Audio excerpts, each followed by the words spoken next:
چشمان تو وحشی و نگاهت چه نجیب است، زیبایی لبخند تو بسیار عجیب است.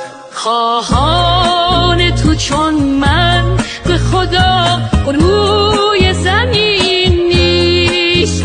اما به هزین باش که ره